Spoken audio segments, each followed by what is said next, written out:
just the same way that we put pictures without names of our Germans, because that was part of the test about connecting faces and obviously names. Yesterday we connected the last names. That now goes deeper into relationships. What I want to do tonight with you is to review everything that we have said without the Bible verses.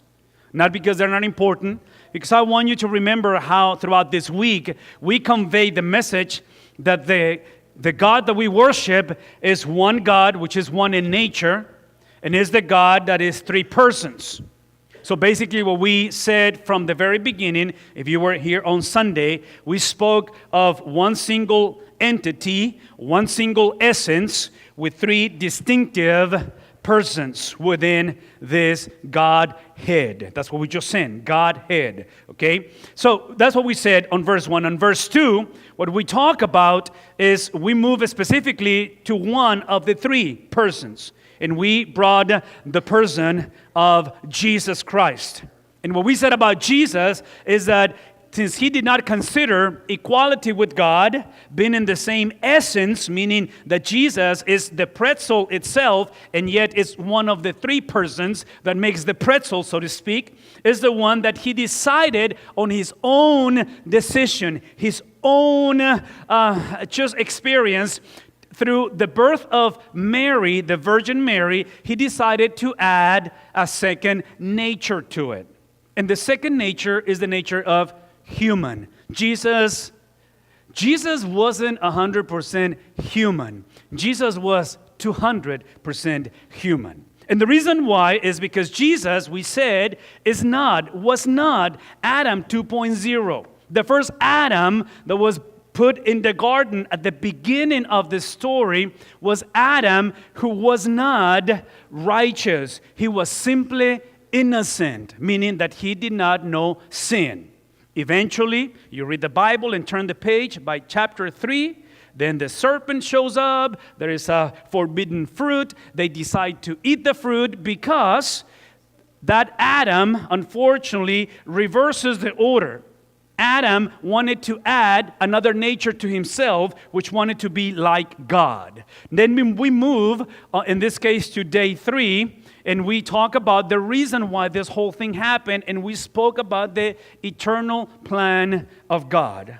That this whole entire deal of the supremacy of Jesus, and he detaching from that without losing it, detaching from the supremacy and coming into human likeness. And the Bible describes that this plan is for him to become a servant. And the servant or servanthood was reflected in obedience. And eventually we said that this obedience is obedience into a cross. Happened because that was the mission given to Israel as a nation. Israel failed. Then we get the actual expression of this experience of brokenness, of this expression of obedience and eventually of death. And that took place for the sake of us as a church, as Christians, to be a part of that. Well, we close that experience of the eternal plan of God on verse 8, understanding that this obedience needs to be manifested from an internal experience. And many of you throughout this week have actually invited Jesus into your heart. Jesus has invited you to come and join him for that eternal plan. But this coming Sunday, in 2 days, Friday, Saturday, and Sunday, many people are going to go through this experience of water baptism, and if any of you want to experience that, you're more than welcome to do it as well. You obviously need to talk to us so we can work the logistics. But ultimately, is the experience of this plan of servanthood, obedience, and dying. There were 3 things that Jesus did on this whole scenario. We move into this eternal plan, understanding lastly that again, on day 4, Jesus became through his life as a servant, through his obedience, and eventually through his death. By going down in this experience, he is brought back into supremacy. So what we said on day 4 is if you want to be in charge of things, you need to give up those things. If you want to gain or you want to be successful in life, you need to give it up to Jesus. Why? Because Jesus, this is so important. Jesus, we said, is before time. Jesus is, say it with me, in time. And Jesus is beyond time. What does that mean? Well, we explained this in multiple ways, but we were reminded that within a few days in this week, on Wednesday, if I'm not mistaken, or Tuesday, one of the iconic figures of the world of science and physics specifically, Stephen Hawking, died. And that's a landmark. That's as extremely, extremely important for our culture because we are a culture around the world that we are driven by this misconception. This is a misconception. This is just wrong when we think that science and Bible cannot coexist. Many of you are going through school and you're being taught that they cannot coexist. And this is a perfect example because one of the tragedies about losing this brilliant mind is that we know where this brilliant mind is today. And unfortunately, Mr. Hawking described himself as an atheist.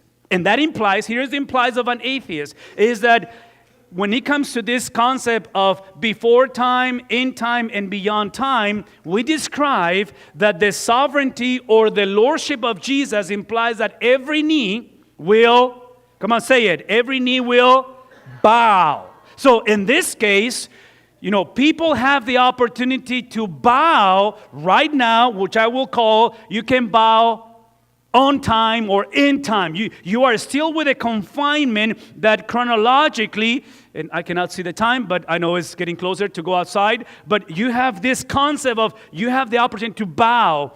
People who do not bow in time will bow on the day of the Lord. Because since Jesus, is beyond time, that implies that Jesus is coming back. And when he gets back, he's not coming back as a servant. He's not coming back to die. He's not coming back to be, meek and obedient and to forgive the sins of the world. He's coming back to judge the world. He's coming back to rule over every single thing. And we explained that is those on earth and under the earth. We spoke about angels and demons and those who are alive and those who are not longer with us. Everyone bows before Jesus. We basically close our time on verse 11, again yesterday, by saying this. And every single tongue, not only knees will bow, but now every tongue will confess or acknowledge that Jesus Christ is 4-letter word, again, the big L-O-R-D. Jesus is Lord. The implication of the Lord of Jesus is that it requires that acknowledgement, a confession, and this is how we closed last night. We basically say this. The lordship of Jesus having the name that is above every name. And we just went through with our volunteers, with our translators that were on the stage, we just went through 27 German names. So names are important. You got a name tag. When you first came, you have a name tag. You're not just a player, you are an individual, right? So names are important. Names describes who you are. Names describes what you do.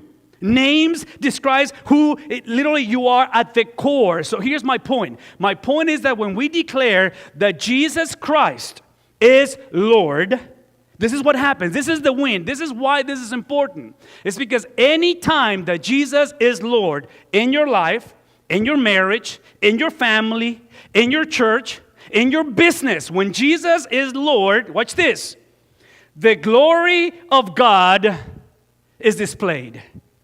And there is nothing on the face of this world and beyond this world that you need but the glory of God.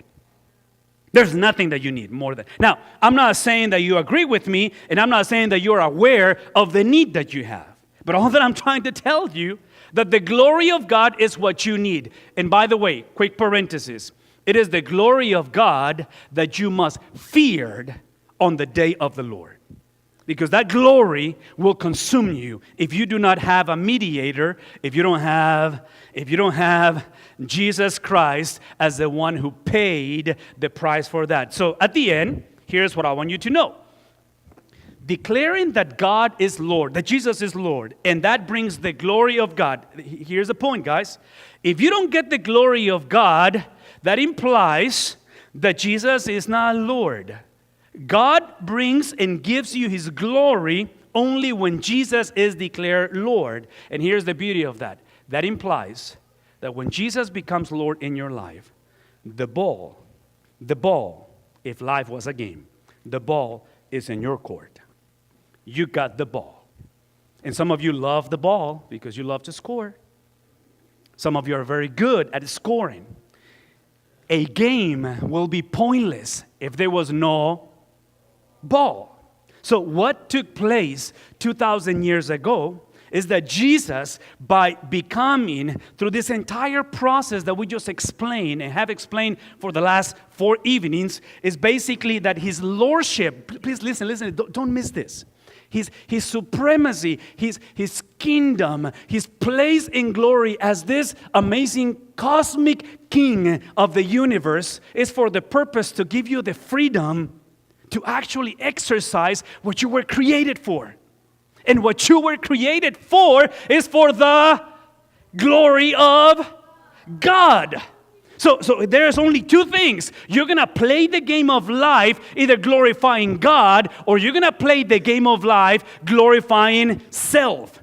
My invitation is that you choose to glorify God, because glorifying self translates into self-inflicted pain. And I don't know about you, but I'm tired of making dumb decisions. I don't know about you. But I'm tired of seeing our culture making crazy decisions. I don't know about you, but I'm tired of seeing our world killing each other. Anybody tracking what I'm saying? Are you tired of that? I don't know about you, but I'm tired of seeing unnecessary suffering in this world. And that's what I'm asking you to think about. Now, so what I want you to, again, just think for me for a second. I know we're about to finish, and I have said that for the last 5 minutes, and we haven't finished. But it's just this concept that this is what you guys look at on day 5. On day 5, the lordship of Jesus is an amazing thing because He brings the glory of God. And the glory of God, what He does, it literally puts you into a place where the ball, I'm going to get my ball again, where the ball is on your court. And if the ball is on your court tonight, which again, that implies that you are saved. That implies that you are a child of God. That implies that Jesus is Lord, that the glory of God resides within you. That implies that you must, come on, say it with me, you must what? In other words, watch this, please. Watch this. He is writing to a church or churches in a place that literally was or is, today is a different name, but back then it was called Philippi. And apparently, watch this please, apparently these churches or Christians have been received the ball to play the game, and they decided to put it to the side and not play anymore. So people were quitting, and Paul is saying, do not stop. The ball is on your court. The glory of God has dwelled with you. Stop searching. Stop looking. Stop getting confused. If the ball has been placed on your court, it's so you can play for the purpose of the glory of God. So he says you got to continue to work out. You got to continue to work out. You got to continue to be active. So here's what I want you to know when it comes to working out. Again, I'm going to go back to both of these brilliant minds. Albert Einstein, obviously Mr. Hawking. The concept of working out your salvation, the concept of working out or having the ball on your court, and this is why the good news of the gospel is just amazing. And if you guys, again, if you guys disagree, if you guys ignore it, and if you guys are checking Facebook, that's fine. But I don't know any other world religion besides Christianity. Not because we're right, not because I'm right, not because I have the mic, but just listen to me for a second, why this is so important. The concept of working out your salvation, the concept, is that it's based on the concept, on the idea of a mathematical problem. A mathematical problem. So, God never implied that if the ball is on your court, it's going to be an easy game. And some of you struggle today a lot. I saw some of the scores. I saw it on Instagram. You know, the scores at the end. You struggle. the implication is not that it's going to be the absence of struggles. It's simply the implication that the working out of salvation is a mathematical problem. And this mathematical problem that is so real, and some of us were going through some of these difficulties, has been solved. 2,000 years ago, it was paid in full. So the question is, which one is it? Do I work it out, or has it been paid in full? And the answer is, First Baptist, is yes. Why? Because you are free to work out your salvation because it has been done already. So do I need to do something, or has it already been done? And the answer is yes, because look at what the Bible says. So you work out your salvation. Many of us, we have made the mistake, listen, many of us, we have made the mistake to look at this word salvation as the event when we receive Christ. And that is true. But salvation in the Bible is never presented as a one single shot, one single experience when I, quote unquote, received the ball. Salvation in the Bible is something that is described as something that we do habitual. Meaning that what created your experience of being saved, which is in this case, acknowledging that you are a sinner, recognizing that Jesus is Lord, and inviting Jesus into your heart, must become a habit. Something that we do constantly. Not to be saved again, but so we can behave like saved people. So when Paul says that you must work out your salvation, it's implying that this both end of the conversation, that when you play the game of life, you never play the game of life to win. You play the game of life because he has already conquered, but you still got to play the game. Huh? We don't play for victory. We play from victory. Implication, like you asked, that it is God who works in who? No, you don't know how to read. He was a Texan. He's saying y'all. See, Americans, we are so self-centered that we make the mistake to read most of the yous in the Bible as singular. You work out your salvation. You get your ball. You get the autograph, and it's your game, and God knows that no one can take your ball. That's not the concept of the Bible. See, the concept of the Bible is that the lordship of Jesus implies that he levels the ground. And we are all children of God if he is Lord over our lives. What does that mean? That implies that, again, one of the things that makes and creates that experience is when you come out of the water through water baptism, it's not simply to begin a brand new game, a brand new ball in your game, in the game of life. It's to come into a game that is living community. It's in community. So when we read that it is God who works in you, but I thought that I was going to be the one working out. And I'm going to say it again. Yes, you're working out because he's working in you. Anybody tracking? Am I confusing anybody? I'm confused. Are you confused? Everybody's confused. Listen, God is working, so you're working. Huh? God is working in you for the purpose for you to work out and work in all of you to, and this is what he works for. He works for you, and this is just the beginning of the experience, in a manner that the win of you working out is so you can know and understand in your finances, in your fears, in your struggles, in your wins, you are going to find his good, say again, say with me, his good purpose.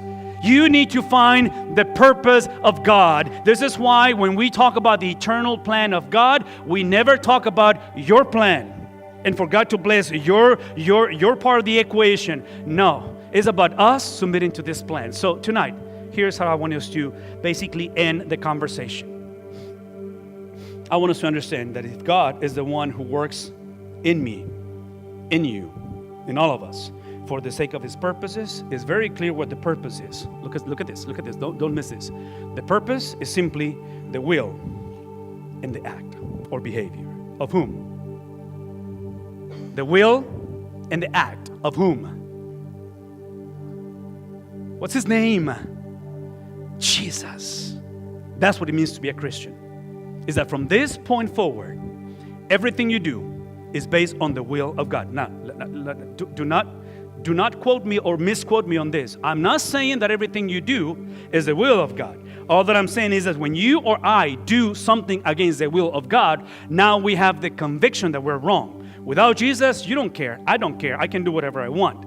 In this case, is the will of God that becomes supreme, that becomes the most important, and is the behavior of Jesus Christ on the way He lived His life. So here's how we're going to close our time together tonight. If you are a participant